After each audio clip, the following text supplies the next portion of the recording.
Hey everybody, John Peterson here from John Peterson Photography, and I'm up here on Mount Hood in the winter. It's just a few days before Christmas, and I'm trying out the new Fujifilm X-T5.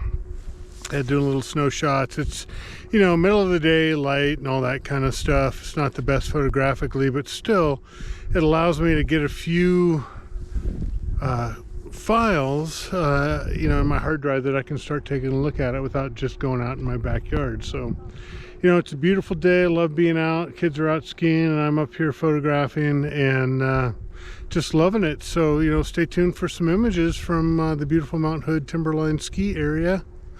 And we'll talk to you later. Bye-bye.